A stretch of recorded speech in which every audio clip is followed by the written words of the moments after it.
Guys e commerce business में drop shipping related, pricing related और भी बहुत सारे ई कॉमर्स के सवाल रहते हैं ना, वो हर एक नए सेलर्स को परेशान कर देते और उस परेशानी का सॉल्यूशन है ये वाली वीडियो।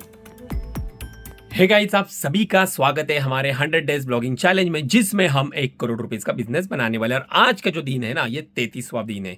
तो गाइस, आज का व्लॉग जो होने वाला ना, वो होने वाला है Q&A के ऊपर। आज मैं ना कुछ ऐसे टॉपिक के ऊपर बात करने वाला ना, जो ई कॉमर्स बिजनेस में बहुत ही इंपॉर्टेंट है। स्पेशली बात करूँ ड्रॉप शिपिंग की ना, तो भैया ड्रॉप शिपिंग क्या होती है ये बहुत सारे लोगों को ना पता भी नहीं है, और जिनको पता है उन्हें भी थोड़ी उसमें क्या मेजर इशू आता है ना, वो भी मैं एक्सप्लेन करने वाला हूँ। और रही बात भाई मेरे बाल, और मैंने शेविंग कर ली, क्योंकि क्या हो रहा था ना गाइज, एक्चुअली पिछले 2-2.5 महीने से भाई मैं गया ही नहीं। क्योंकि ये हो रहा था ना कि पहले मेरा जो रूटीन था, मैंने डेली ब्लॉगिंग करने से पहले मेरा क्या रूटीन था, मैं ना रात को ना सब दुकान उकान काम काज बंद करने के बाद ना 10 बजे जाता था मस्त सलून वाले के पास, जो हमेशा का मेरा पहचान का है, और 10 बजे मस्त दाढ़ी शेविंग करके आता था। लेकिन अभी डेली ब्लॉगिंग करने के बाद क्या हो रहा है ना भाई, रात को 10 बजे दुकान बंद करता हूँ और बाद में फिर अपने रिटर्न को चेक करने के लिए लेता हूँ, और बाद में वीडियो भी एडिटिंग करनी रहती है, थंबनेल रहता है, टाइटल रहता है, बहुत सारी चीजें रहती है, जिसमें ना मेरे को डेली ना 2 से 3 बज ही जाते हैं। तो उसके चक्कर में मेरे को रात को भाई आज जाऊंगा कल जाऊंगा यही चल रहा था, और उसके कारण 1 महीना निकल गया, लेकिन मेरा मुहूर्त क्या आया ही नहीं। तो फिर आज सुबह ही गया मस्त पैकी और दाढ़ी शेविंग करके आया, पूरे बाल वाल कटा के आया। तो बाकी अभी अपन बात करते हैं अपने मुद्दे की, सीधा टॉपिक के ऊपर बात करने वाले। बाकी क्या आज कोई दूसरी बातें होने वाली नहीं है, सीधा Q&A के ऊपर अपन बात करें। चलो अब है ना, सबसे पहले अपन ड्रॉप शिपिंग के बारे में बात करते हैं, क्योंकि कुछ कुछ कमेंट्स मेरे ये पैनल पे आई थी यूट्यूब के ऊपर वीडियो के नीचे कि भैया ड्रॉप शिपिंग के ऊपर बना वीडियो, ड्रॉप शिपिंग, तो उसके ऊपर ना एक डिटेल और जबरदस्त वीडियो में लेके आने वाला। लेकिन अभी यहाँ पे ना मैं आपको शॉर्ट में एक्सप्लेन कर देता हूँ। देखो ड्रॉप शिपिंग होता क्या है, तो ड्रॉप शिपिंग है ना, आपको जीरो इन्वेस्टमेंट लगती है, आपको कोई भी माल या आपके पास कोई भी इन्वेंटरी रखने की जरूरत नहीं है। आप स्पेशली क्या करते हो, जो भी बंदा आपको ड्रॉप शिपिंग की सर्विस प्रोवाइड करता है, या जो भी कंपनी आपको ड्रॉप शिपिंग की सर्विस प्रोवाइड करता है, आप उनसे जुड़ते हो और वो सभी पार्सल जो है ना, वो आपके बिहाफ पे डिस्पैच कर देते हैं। आपका इसमें एक ही रोल होता है कि आपको ना सिर्फ कस्टमर के थ्रू ऑर्डर्स लानी है, बाकी डिस्पैचिंग का काम वही करते हैं, उनके एंड से ही होता है। तो अभी इसमें होता क्या है, देखो अभी मान लो भैया कि हम अगर ना, अभी हमारा होलसेल का काम है, मैन्युफैक्चरिंग का काम है, अगर हम ड्रॉप शिपिंग की सर्विस प्रोवाइड करते हैं, तो हम क्या करेंगे, हम एक डिसेंट अमाउंट है ना आपसे सब्सक्रिप्शन के बेस में, मैक्सिमम कंपनी ऐसा ही करते हैं, और कुछ कुछ कंपनियां फ्री में भी करती है, वो खाली ना एक कट रखती है प्रोडक्ट के, इसमें मार्जिन रखती है और उसके थ्रू वो कमाती है। तो बहुत सारे लोग क्या करते हैं, एक सब्सक्रिप्शन बेस्ड मॉडल लेते हैं। मान लो मैंने आपसे 5,000 रुपीज फी चार्ज करी एनुअली, 5,000 रुपये मैं सर्विस के चार्ज लूंगा, और बाद में आपको मैं 100 ऑफ प्रोडक्ट आपको मैं प्रोवाइड करूंगा, जिसमें भैया टी शर्ट्स हो गया या चाइना के प्रोडक्ट्स हो गए, बहुत सारी होम एंड किचन की कैटेगरी होगी, वो सब कैटलॉग में आपके साथ शेयर करूंगा, या आप मेरी वेबसाइट से देख सकते हो। अब उसमें ना सबके ऊपर रेट लिखे हुए रहते हैं, वो रेट के ऊपर आपको मार्केट प्लेस की फी कैलकुलेट करनी है कि भैया इसमें कितना कितना जोड़ेगा, शिपिंग फी कितनी जोड़नी है वाली, सब वो कैलकुलेट करने के बाद आपको उसकी लिस्टिंग कर देनी है। अब जैसे उसकी पहली ऑर्डर आएगी ना, तो वो ऑर्डर सीधा जाएगी आपका जो ड्रॉप शिपिंग वाला जो बंदा रहेगा उसको, क्योंकि आपको है ना, जब भी आप मार्केट प्लेस के ऊपर काम करोगे, तभी आपका जो पिकअप एड्रेस रहता है ना, वो आपको ना ड्रॉप शिपिंग सर्विस प्रोवाइड करते हैं, उनके यहाँ पे ऑर्डर एड्रेस रखना पड़ता है, ताकि जैसे ऑर्डर आएगी ना, तो आप उनको फॉरवर्ड कर सको और वो आपके बिहाफ पे वो पार्सल डिस्पैच कर देंगे। पार्सल डिस्पैच होगा, उससे पहले आपको पेमेंट भी करना पड़ता है, उनको पेमेंट करोगे आप जैसे उनका, तो वो पार्सल डिस्पैच कर दोगे। अभी इसमें ना सुनने में भाई बहुत ही ईजी लग रहा है, और ऐसा लग रहा है कि भाई इसमें मस्त धंधा होगा, लेकिन इसमें दिक्कत ये होती है ना कि आपको है ना, सबसे बड़ी दिक्कत ये है कि आपको ना एक अच्छा ड्रॉप शिपिंग सर्विस प्रोवाइड करने वाली कंपनी मिलना मुश्किल है। क्योंकि बहुत सारी कंपनियां क्या करती है ना, आपको प्रोडक्ट तो प्रोवाइड कर देती है, लेकिन जब ऑर्डर आते हैं ना, उसे टाइम टू टाइम डिस्पैच करती नहीं है, या उनकी इन्वेंट्री खुद की मैनेज नहीं होती है। तो जब ये ऑर्डर आता है, सेलर लेके आता है एडमिट खर्चा करके ऑर्डर, और भाई उनके पास स्टॉक ही नहीं रहता है, तो उसके कारण क्या होता है ना, वो ना टाइम टू टाइम आपके ऑर्डर जो है ना डिस्पैच कर नहीं पाते। तो वो भाई धंधा जो होता है ना, वो टाइम भाई भगवान भरोसे ही होता है। तो आपका पैनल वैसे ही चलता है, अगर उसने 1-2 दिन लेट कर दिया तो पूरी विजिबिलिटी खत्म हो जाएगी, आपके पैनल का मैट्रिक्स पूरी तरह से खत्म हो जाएगा। अभी हम हमारा खुद का भी बिजनेस करते हैं ना गाइज, तो इतना ध्यान देते हैं ना कि भाई ब्रीच हो ही नहीं, हम स्टॉक फिर भी ना पूरा मैक्सिमम स्टॉक रखते हैं, फिर भी कभी ना कभी कोई गलती हो ही जाती है। तो अभी आप सोच लो भाई, हम खुद हमारा बिजनेस का, हम कोई बंदा खुद का थोड़ी घाटा करेगा, हम इतनी भाई केयर लेते हैं, तो भाई ड्रॉप शिपिंग वाले क्या ही केयर लेंगे, उनके लिए तो आप सभी हम सभी एक कस्टमर ही तो है। तो ये एक मेजर इशू है ड्रॉप शिपिंग में, ये अगर सॉल्व हो गया ना भाई, तो मजा ही आ। चलो गाइज, अभी अपने वीडियो के नीचे कुछ कुछ सवाल जो है ना, अपन वहां से पिक करते हैं। सो गाइज, ये हमारी आज वाली वीडियो है, आज वाली वीडियो से ना भाई का एक सवाल आ गया, नाइस इन्फॉर्मेशन और कॉन्ग्रेचुलेशन, थैंक यू ब्रदर।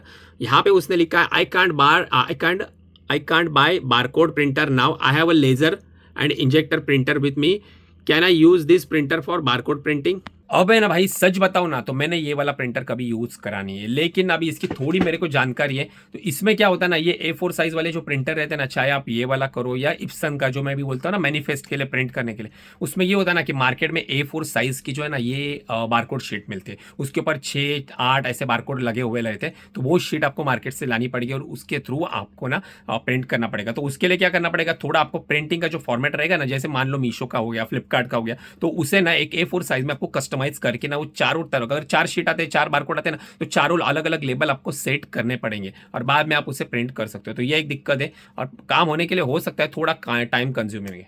चलो गाइस, अभी दूसरा सवाल ले लेते हैं भाई। ये मेरे को लगता है बहुत ही इंपॉर्टेंट सवाल है, क्योंकि ना ये जो है ना भाई बहुत लोगों को इस रिलेटेड भाई इशू आता ही है। तो यहाँ पे देखोगे तो यहाँ पे एक और भाई हमारे उनका सवाल है, आपसे इंस्पायर होकर मैंने भी अंडरगारमेंट सेल करना शुरू कर दिया है, ऑर्डर्स आ रहे हैं बट प्राइस कम करने का रिकमेंडेशन आ रहा है, प्राइस अगर एक्सेप्ट करता हूं तो प्रॉफिट पूरा नील हो जाएगा।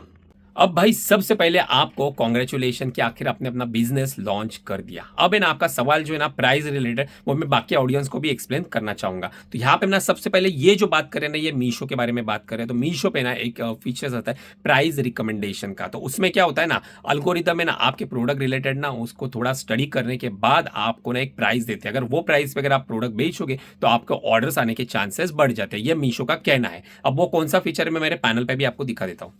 ये देखो भाई, ये जो है ना क्लेम के नीचे का जो है ना प्राइसिंग, यही है वो फीचर्स। यहाँ पे आपको हर प्रोडक्ट के ऊपर रिकमेंडेशन आते हैं। अब ना भाई आपको सच बताओ ना तो ये रिकमेंडेशन है ना, इसको भाई इग्नोर ही कर दो, ध्यान मत दो, क्योंकि ये काम कैसे करता है ना मैं आपको बता देता हूँ, थोड़ा एक्सप्लेन कर देता हूँ।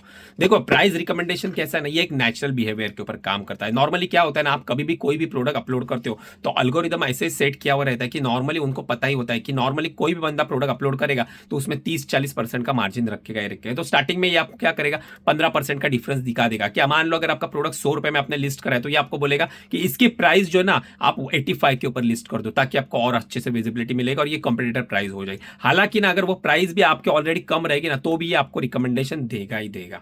और उसके बाद क्या होता है ना, अगर आपने वो एक्सेप्ट भी कर दिया ना तो आगे चल के क्या होता है पता है, आप जब भी सेल में पार्टिसिपेशन करते हो, मान लो आपने सेल में फिर एक बार 15% का डिस्काउंट दिया, तो उसको लगता है कि भाई इस प्रोडक्ट में अच्छा खासा मार्जिन हो सकता है, तो वो और आपको 10% का ना प्राइस रिकमेंडेशन देगा। और अगर आपने एक्सेप्ट भी नहीं करा ना तो भी अगर आपने सेल में 20% का भी दिया ना तो वो और इंक्रीज करके ना आपको रिकमेंडेड करता ही रहेगा कि भैया पार्टिसिपेट करो पार्टिसिपेट करो। आखिर मीशो है ना, इसका कंपटीशन क्या है, अमेजोन और फ्लिपकार्ट से कंपटीशन। तो ये क्या करेगा, ये वेंडर की प्राइस जितनी कम कर सके ना, जितना तोड़ सके ना उतना प्राइस तोड़ेगा, ताकि ना अगर आपकी प्राइस टूट गई ना तो ज्यादा से ज्यादा ना अमेजोन फ्लिपकार्ट वाले कस्टमर है ना वो उसके पास आएंगे और भाई फर्क पता चलेगा कि मीशो पे भाई ये चीज 100 रुपए में मिल रही है, वही अमेजोन पे 150 रुपए की मिल रही है। तो ऑब्वियसली कस्टमर का एक ट्रस्ट बना रहेगा मीशो के ऊपर। तो हर कोई ना भाई खुद का धंधा बनाने पे पड़ा है। मीशो खुद का धंधा बना रहा है, हमें हमारा धंधा बनाना है, इसे लॉस में जाके प्राइस एक्सेप्ट मत करना। हाँ वो बात अलग है अगर आपके प्रोडक्ट में मार्जिन अच्छा खासा है या फिर आपने ऑलरेडी प्राइस में भाई काफी तगड़ा मार्जिन ऐड करके रखा है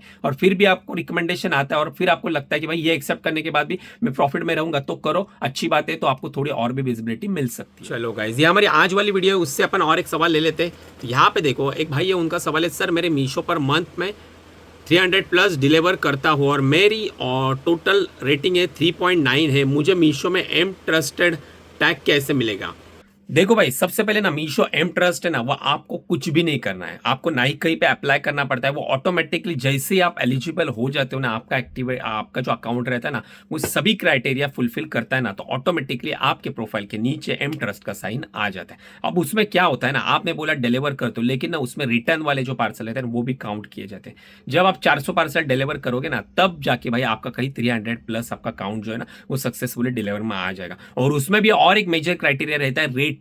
3.9 तो आपकी स्टोर की रेटिंग रहेगी, लेकिन जो आपने प्रोडक्ट डिस्पैच करे उसमें जो रिव्यू रेटिंग आपने कलेक्ट करी ना उसमें भी आपको ना 3.9 के ऊपर आपकी रेटिंग आनी चाहिए आपके प्रोडक्ट के कैटलॉग के ऊपर। अगर ऐसा तो नहीं हो रहा है ना कि आप जो प्रोडक्ट के ऊपर ऑर्डर्स ला रहे हो और उसमें से कुछ कैटलॉग्स की रेटिंग भाई 3.9 के नीचे जा रही है, तो भाई आपको एम ट्रस्ट का साइन नहीं मिलेगा। आप ना ऐसे ही काम करते रहिए, एकदम कंटिन्यूअसली काम करो मस्त एकदम, धीरे धीरे ऑर्डर्स बढ़ेंगे ना तो अपने आप आपको एम ट्रस्ट का साइन आएगा। आप जब प्रोफाइल चेक करोगे तो भाई आपको पता चलेगा, मतलब बायर पोर्टल पे भाई अपना एम ट्रस्ट आ गया है। तो टेंशन लेने वाली बात नहीं, एम ट्रस्ट के बारे में मत सोचो, वो अपने आप आ जाएगा, जैसे आपका परफॉर्मेंस बढ़ेगा आ जाएगा। और बाकी जिनको एम ट्रस्ट का साइन पता नहीं है तो कुछ नहीं होता है, जो भी आप मीशो के ऊपर शॉपिंग करते हो ना तो प्रोफाइल के नीचे आता है, देखो प्रोडक्ट के नीचे एम ट्रस्ट, मतलब मीशो ट्रस्टेड प्रोडक्ट, ये उसका सीधा मीनिंग है। उसमें होता ही है ना कि कस्टमर कन्वर्शन रेट आपका थोड़ा बढ़ जाता है, कस्टमर का एक ट्रस्ट बढ़ता है कि भाई मीशो रिकमेंडेड कर रहा है तो ये प्रोडक्ट अच्छा ही रहेगा। चलो गाइस, आज के इस वीडियो में इतना ही, लेकिन जाते जाते आपको ना एक मजेदार चीज में अभी दिखाने वाला हूं, लेकिन उससे पहले आपको ना वीडियो को लाइक जरूर कर देना, और चैनल पे नए हो तो भाई सब्सक्राइब कर दो, क्योंकि और भी ना मजेदार और नॉलेजेबल मीनिंगफुल वीडियोस आने वाली है।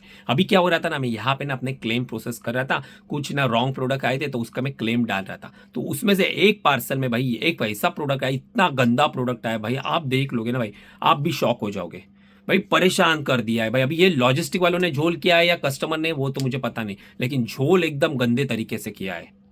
देख लो भाई, ये अभी कुछ मैंने क्लेम डाले हुए हैं, और यहाँ पे प्रोडक्ट तो देख लो भाई, ये क्या आया हुआ है, ये देखो। ओ भाई साहब ये देखो, कोई गंदी सी घर की पुरानी जो ये रहती है ना बच्चों की चड्डी, भाई वो भी नहीं छोड़ी भाई, वो फेंक दी, ये देखो।